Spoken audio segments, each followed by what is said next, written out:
Dr. Guilherme Genovez, médico hematologista, hemoterapeuta e intensivista.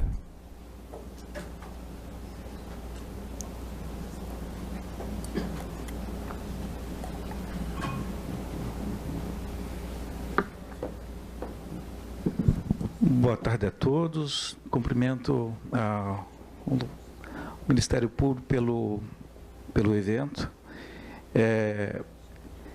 Eu vim de Florianópolis, me sinto bastante honrado em estar aqui. E eu trabalho em terapia intensiva e sou hematologista e hemoterapeuta. Não sou intensivista porque eu não tenho o título de especialista, então, pelo Conselho Regional de Medicina e pelo Conselho, eu não poderia dizer que sou intensivista.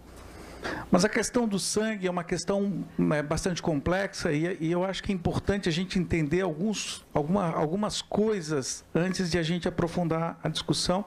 E tem algumas questões que eu gostaria de colocar dentro dessa discussão que está sendo feita.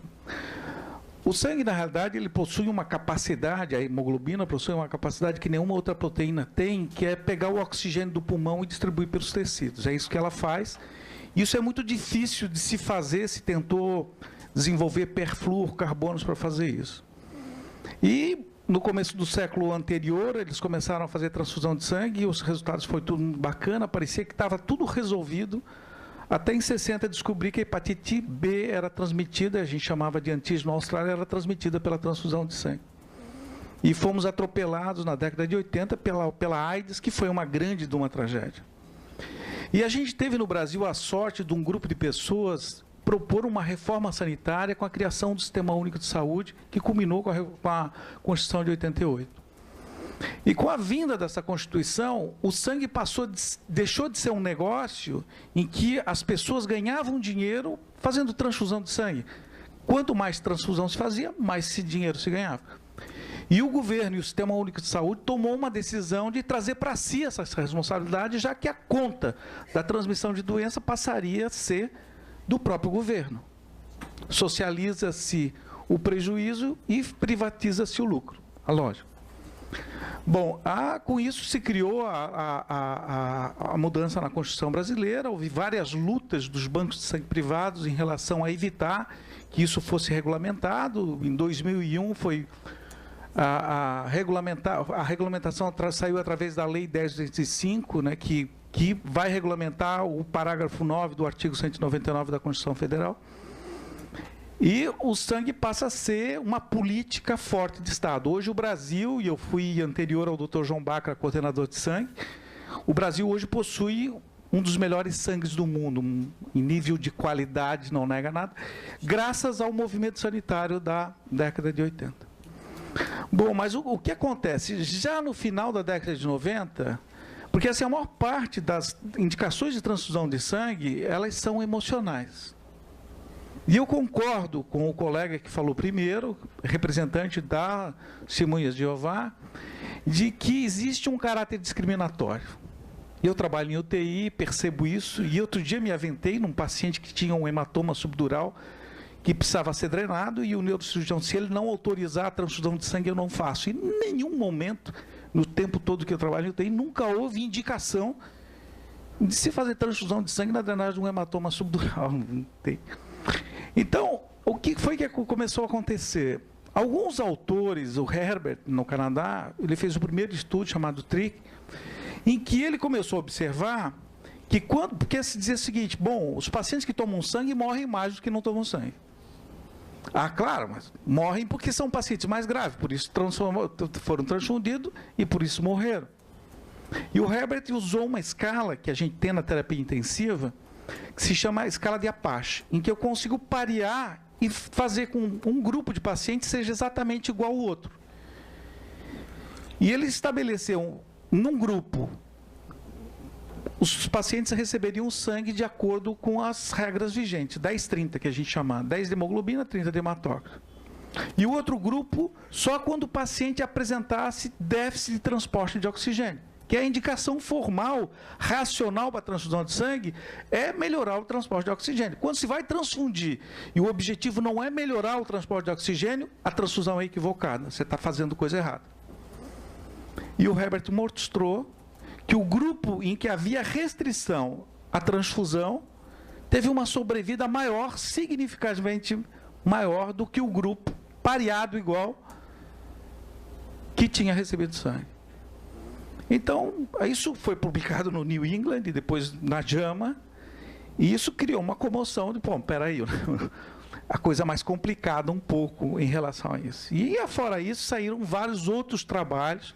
Eu tenho uma apresentação que houve um fórum já em São Paulo, promovido pelo Conselho Federal de Medicina, e eu era da Câmara Técnica do Conselho Federal de Medicina, em que a gente discutia, eu tinha uma apresentação, mas daí eu sou slide dependente. Então, fica difícil falar de coisas para vocês sem ter a representação gráfica. O slide depois você pode mandar para a gente, que a gente anexa na nossa página de internet depois com a ata. Ah, legal. Da audiência. Então, é que essa discussão, ela aborda bem essa questão do transporte de oxigênio, da oferta de oxigênio e do consumo de oxigênio, que é a grande chave de toda essa discussão. E vários outros trabalhos, um trabalho muito bonito feito aqui pelo pessoal do Instituto de Cardiologia do INCOR de São Paulo, também demonstrando. Em todos os trabalhos, a doutora Alain já pincelou sobre isso, a transfusão de sangue, ela leva à imunossupressão severa. Então, todos os pacientes que tomam mais transfusão de sangue, os pacientes que tomam, num grupo, quando você vai comparar grupos, pacientes que tomam mais transfusão de sangue, eles têm uma maior taxa de infecção hospitalar, eles têm maior tempo de internação hospitalar, têm maior mortalidade hospitalar, por conta da imunossupressão causada, não só pelos antígenos eritrocitários que a gente conhece, mas pela grande carga de antígenos leucocitários que vem dentro da banca de sangue. A gente faz o tipo sanguíneo, a compatibilidade para hemácias, a gente não faz para leucócitos, e os leucócitos estão lá dentro. Então, essa enxurrada de proteínas estranhas faz com que o sistema imunológico do indivíduo que recebeu fique biruta, ele não sabe para onde bater. E daí, no caso de uma infecção, a infecção se torna muito mais grave com relação a isso. Bom, aí vem a questão, mas lá na ponta, como é que vai fazer? Vai transfundir, não vai transfundir? O sangue é... Eu não sou testemunha de Jeová. O sangue é importante, Em algumas situações, o sangue é decisivo, Mas eu gostei que o encaminhamento dessa discussão, seu promotor, é muito mais importante, porque a gente não está discutindo aqui não transfundir sangue. Nós estamos discutindo respeitar quando o indivíduo não quer transfundir sangue, mas principalmente o uso racional do sangue, porque o sangue, na maior parte das vezes, é mal usado. O Dr. Mollison, num livro dele, na década de 70, já dizia que 2/3 das transfusões feitas nos Estados Unidos não tinha indicação precisa para ser feita. E aqui no Brasil, muito mais, porque... E daí, promotor, eu coloco uma questão importante, que a questão, o médico, na realidade, ele, salvo exceções, bravatas, Don Quixotes, essas coisas todas, o médico, na realidade, ele vai transfundir muito mais com medo de ser penalizado do que propriamente não respeitar. Quer dizer, essa angústia de não fazer, e eu já vi algumas discussões na internet sobre esse assunto, em que os promotores que se manifestam dizem, não, se eu descobrir que ele não transfundiu, ele vai ser representado. Isso nos assusta em relação a isso. O próprio Conselho, e eu fico com pena que o Dr. Roberto Dávila, ex-presidente do Conselho Federal de Medicina, que é um grande filósofo, além de ser um grande médico, e que discute bastante a autonomia do paciente, ele é extremamente favorável à autonomia do paciente, em São Paulo se posicionou veementemente a favor de que o paciente tivesse a capacidade de decidir e que a decisão dele fosse respeitada. Porque a vida é muito mais do que a ciência médica. A vida tem a questão filosófica da razão de viver, etc. Não interessa quanto tempo eu vou viver, mas de que maneira eu vivi e com que dignidade eu vivi. Essa talvez seja a grande questão que foge à questão da medicina. Mas a minha questão, e que eu gostaria de propor talvez uma mudança na discussão, é com relação à formação do médico que transfunde sangue. A formação dele não se dá na graduação. A formação dele se dá na pós-graduação. É na residência de ginecologia e obstetrícia que o indivíduo aprende a ter medo da hemorragia e que acha que a transfusão de sangue é a solução do problema. É na residência de cirurgia geral que o indivíduo vai ter medo da hemorragia, porque cirurgião tem medo de sangue mesmo, em que ele acha que a transfusão de sangue é a solução para o problema. Então, eu acho que talvez a grande discussão em relação à formação, ela está muito mais na pós-graduação do que na própria graduação. Mesmo porque um estudante de medicina que acabou de sair da faculdade de medicina, ele não tem qualificação, não tem experiência suficiente para tocar um pronto-socorro, muito menos uma UTI e muito menos fazer uma cirurgia. Então, a discussão tem que ser centrada na pós-graduação, na formação desse indivíduo lá na frente. E o que acontece? Na graduação da cirurgia geral, a maior parte, a gente tem da década de 60 para cá, talvez 3, 4 gerações de cirurgiões. E a transmissão do conhecimento é meio que dada. Hoje a gente está mais científico. Hoje a gente trabalha com medicina baseada em evidência. Mas antes era muito mais pela opinião do especialista. E o pessoal da década de 60 estava preso no paradigma da regra 30-10. E esse pessoal educou e formou o pessoal da década de 70 e da década de 80. E esse pessoal da década de 70 e de 80 educou o pessoal da década de 90 e de 2000. Quer dizer, a mudança desse paradigma na cabeça desses cirurgiões, eu trabalho em 2 comissões, 2 comitês. Foi uma grande evolução do Ministério da Saúde em relação a isso, foi a criação, assim, do mesmo modo que existem as comissões de infecção hospitalar, nos hospitais hoje tem as comissões de hemoterapia, que elas fazem exatamente o julgamento das situações de conflito. Elas são os mediadores de conflito. Para vocês terem uma ideia, quando eu comecei na comissão, de cada 10 transfusões indicadas, eu indeferia 7, 8 transfusões. E o cara me ameaçava, você vai ter que escrever no prontuário, porque se o doente morrer, a responsabilidade é sua, não morreu ninguém. Todos estão vivos. E exatamente por essa questão, porque é a mesma questão da cesárea. Eu fazer cesárea, se acontecer um desfecho ruim, eu fiz a cesárea. Se eu fizer um parto normal e o desfecho for ruim, eu não fiz a cesárea.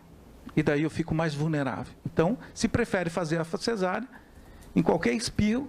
Em relação à transfusão, a mesma coisa. A hemoglobina caiu abaixo de 30, quer dizer, o indivíduo, hoje, quase todos os gasômetros dão lactato junto. A gente tem acesso ao lactato. O lactato, o que é? É a produção, a queima da glicose sem o oxigênio. Então, quando o lactato começa a subir, é porque o metabolismo da glicose está acontecendo sem oxigênio, está com falta de oxigênio. Eu tive paciente com 10 de hematócrito, com 5 de hemoglobina, com um lactato de 6, de 7 dentro da UTI. E tem uma outra coisa importante que eu vejo, que é assim, às vezes, e não raro, principalmente paciente politransfundido, ele tem a gente não consegue tipar um sangue específico para ele. Como ele tem um subtipo, fica difícil de se encontrar um sangue totalmente compatível para essa pessoa.